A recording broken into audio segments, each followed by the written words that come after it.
আসসালামু আলাইকুম। আশা করি সবাই খুব ভালো আছেন। আজকে আমি একটা ইম্পর্টেন্ট বিষয় নিয়ে আলাপ করবো ভাবলাম। তো আম বিষয়টা আসলে অনেক ইম্পর্টেন্ট, কিন্তু আমরা আসলে বিষয়টা নিয়ে ভাবার দরকার বা বিষয়টা নিয়ে চিন্তা করার দরকার, তখন আসলে আমরা বিষয়টা নিয়ে ভাবিও না, বিষয়টা নিয়ে আমরা চিন্তাও করি না। তো দ্যাটস ওয়াই দেখা যায় পরবর্তীতে যখন কোনো ইস্যু ক্রিয়েট হয়, বিগ ইস্যু, দেন আমরা হচ্ছে যে এটা নিয়ে অনেক হাউমাউ করি, হই হুল্লোড় করি, চিল্লাচিল্লি করি। কিন্তু দিন শেষে দেখা যায় তখন আর এটা নিয়ে খুব একটা আহামরি বেনিফিটস হয় না, অনেক বেশি সবাইকে ব্যাক পাইতে হয়। তো বিষয়টা আসলে কি? বিষয়টা হচ্ছে আমরা এট দ্যাট মোমেন্ট আমরা টিনেজার যে ছেলে মেয়ে, তাদের মধ্যে দেখি যে তারা নিজেদের মধ্যে তাদের এমন একটা হাবভাব বা তাদের বিষয়টা এমন যে তাদের রিলেশনশিপ থাকতে হবে, বা তারা ফ্রেন্ড বানাই ফেলে, এবং হচ্ছে যে তাদের যোগাযোগের ব্যাপারগুলো অনেক বেশি সিকিউর, যেটা হয়তো বা তাদের গার্ডিয়ানরা ধরতেই পারে না। বিষয়গুলো কেমন হয় যে ফর এক্সাম্পল যে একজন গার্ডিয়ান তিনি হোয়াটসঅ্যাপ ইউজ করে, তিনি ইমো ইউজ করে, হয়তো বা সম্ভবত তার মেসেঞ্জার থাকতে পারে, কিন্তু বাচ্চারা তাদের যোগাযোগের মাধ্যম হিসেবে ইউজ করে হচ্ছে ইনস্টাগ্রাম, তারা তাদের যোগাযোগের মাধ্যম হিসেবে ইউজ করে হচ্ছে স্ন্যাপচ্যাট, তারা তাদের যোগাযোগের মাধ্যম হিসেবে বর্তমানে তারা ইউজ করা শুরু করছে হচ্ছে টেলিগ্রাম। এগুলা দিয়ে তারা যোগাযোগ করে, যেগুলোতে বাবা মায়ের যেসব বিষয়ে ধারণাই নেই। হয়তো কারো কারো বাবারা ব্যবহার করলো, মাদের এসব ব্যাপারে ধারণা নেই, তারা মায়ের ফোন থেকে আরামসে এগুলোর মাধ্যমে যোগাযোগ মেনটেন করে। তো এই বিষয়টা থেকে আসলে আমাদের বাচ্চাদেরকে আমরা যদি বাঁচাতে চাই, তাহলে আমাদেরকে কি করতে হবে বা আমাদের কি করা উচিত? তো আমরা যদি এরকম কিছু কাজ করতে পারি, আসলে বাচ্চাদের বিহেভিয়ার থেকে বোঝা যায় যে একটা বাচ্চা আসলে কোনো কিছুতে ইনভলভ কিনা। যদি ইনভলভ হয়, তাহলে আমরা তাদের আচার আচরণ অস্বাভাবিকতা লক্ষ্য করবো। দেন আমাদেরকে আলটিমেটলি ফাইন্ড আউট করতে হবে যে আসলে ব্যাপারটা কি, এবং সেটা বের করে নিয়ে আসতে হবে। আর বের করার পর হচ্ছে তাদেরকে আসলে এটা মোটিভেট করে তাদেরকে এই জায়গা থেকে বের করে নিয়ে আসতে হবে। মারামারি করে, পিটাপিটি করে, চিল্লাচিল্লি করে আসলে এগুলো থেকে বের করে আনাটা যায়ও না, এবং ওরকম করলে দেখা যায় অনেক ক্ষয়ক্ষতির দেখা যায় বিষয় থাকে। আহ মেয়েদের ক্ষেত্রে যেটা হয় যে মেয়েরা আসলে, যে মেয়েগুলো একটু দেখতে শুনতে ভালো হয়, তাদেরকে দেখা যায় খুব অল্প বয়স থেকে 7-8 থেকে দেখা যায় আশপাশের ছেলেরা, যারা দুষ্ট ছেলে, বাজে বাজে ছেলে থাকে, তারা ডিস্টার্ব করা শুরু করে। তো অনেকে আছে যেগুলো খুব স্ট্রিক্টলি ইগনোর করে, এবং একটা সময় তাদের পিছনে আর আসলে কেউ হাঁটেও না। কিন্তু কিছু বাচ্চা কাচ্চা আসলে থাকে যে তারা অনেক দুষ্ট, যে তারা প্রথম প্রথম ইগনোর করলে পরে দেখা যায় তারা এগুলোর মধ্যে ডুবে যেতে পছন্দ করে আর কি। তো একটা সময় দেখা যায় যে মেয়েগুলো খুব আর্লি এজে দেখা যায় এসব বিষয়ে ইনভলভ হয়, তারা আসলে একটা সময় দেখা যায় তারা আর অনেক ক্ষেত্রে দেখা যায় যে তারা একজনের মধ্যে সীমাবদ্ধ থাকে না। তারা প্রথম হচ্ছে একদম ছোট বয়সে যার সাথে সে, যে তার পিছনে সময় দেয়, যে তাকে কেয়ার করে, তাকে সে খুব পছন্দ করে, বা তার সাথে সে খুব ভাব বিনিময় করে। কিন্তু আর একটু বড় হওয়ার পর তখন আর দেখা যায় তার মধ্যে এই ব্যাপারটা থাকে না। তখন হচ্ছে যে সে গুড লুকিং হ্যান্ডসাম খুঁজে, একটা সময় গিয়ে হয়তো টাকা পয়সা খুঁজে। মানে যেরকম আমরা দেখে আসতেছি আর কি, যে যেই মেয়েগুলো আসলে ক্যারেক্টারলেস দুশ্চরিত্র হয়, তাদের ক্ষেত্রে দেখা যায় তারা প্রথমে হচ্ছে যে তার পিছনে ঘুরে, সে তাকেই সময় দেয়, তার সাথে সে ভাব বিনিময় করে। পরবর্তীতে সে হয়তো বা হ্যান্ডসাম ছেলে খুঁজে, আর টাকা পয়সাওয়ালা ছেলে খুঁজে। এবং হচ্ছে যে হয়তো বা দেখা যায় দ্যাট লাস্ট মোমেন্ট হচ্ছে যে তারা যায় হচ্ছে যে ভালো মানুষ খুঁজতে যায়। এটা মানে একদম তার পুরো জীবনের সাইকেল আর কি। তো আহ আসলে আমাদের গার্ডিয়ানদেরকে সবাইকে আসলে খুব বেশি সচেতন হইতে হবে আমাদের বাচ্চাদেরকে এসব বিষয় থেকে বাইরে রাখার জন্য।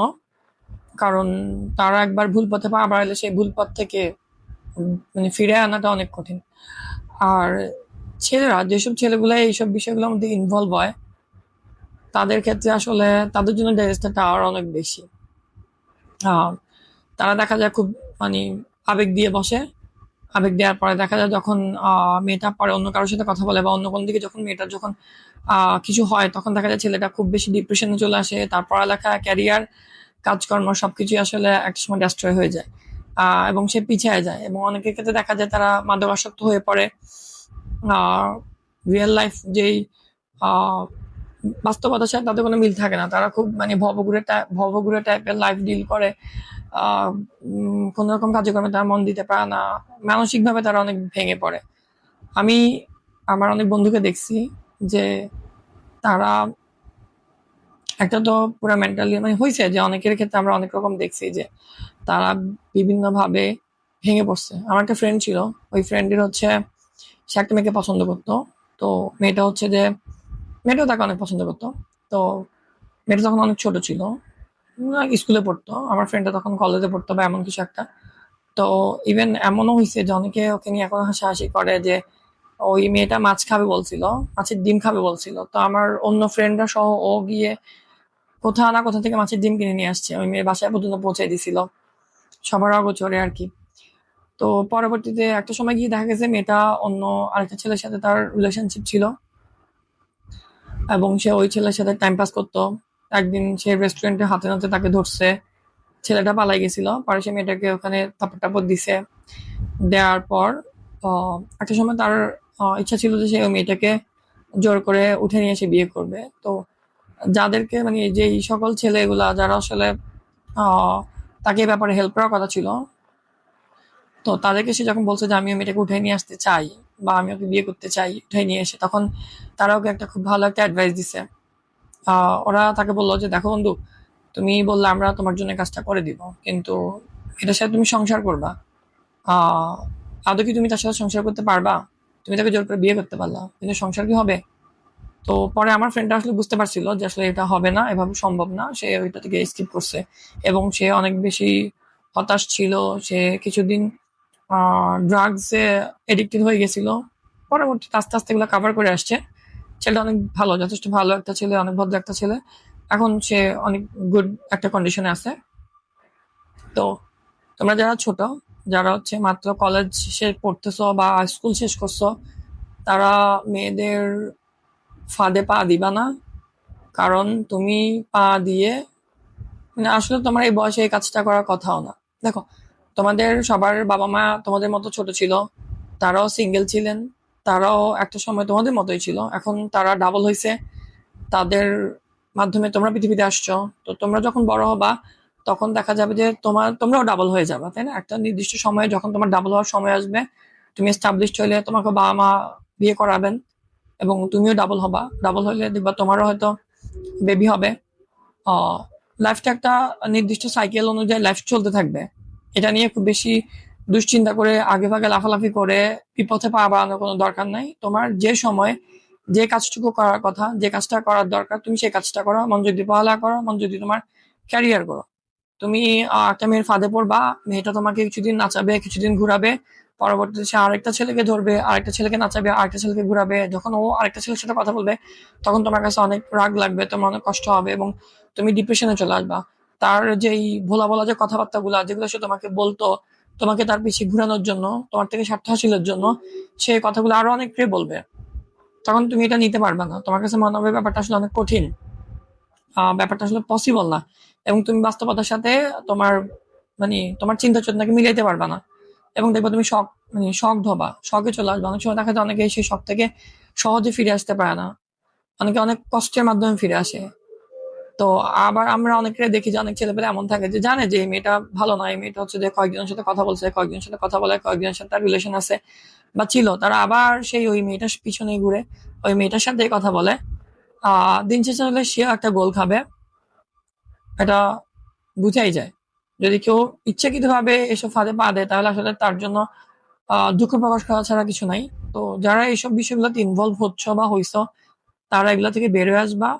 ক্যারিয়ারের ব্যাপারে ফোকাস করো, পড়ালেখার ব্যাপারে ফোকাস করো। আর বাবা মায়েদেরকে বলবো যে আপনারা আপনাদের বাচ্চাদের প্রতি খেয়াল রাখবেন। আসলে বাচ্চাদের মধ্যে এট দ্যাট মোমেন্ট যে এখন যে সমাজ ব্যবস্থা, আম, আমরা যখন আমাদের ছোটবেলায় ছিলাম তখন এই ব্যাপারগুলো এইভাবে ছিল না, কিন্তু এখন বর্তমান সময়ে বর্তমান সমাজে এই ব্যাপারগুলো খুব বেশি ব্যাধির মতো হয়ে গেছে। যে ছোট ছোট ছেলে মেয়েরা তারা এসব বিষয় নিয়ে নিজেদেরকে ইনভলভ করতে চাচ্ছে, তারা খুব বেশি ইন্টারেস্টেড ফিল করে এসব বিষয়ে ইনভলভ হওয়ার জন্য, নিজে থেকে ইনভলভ করার জন্য।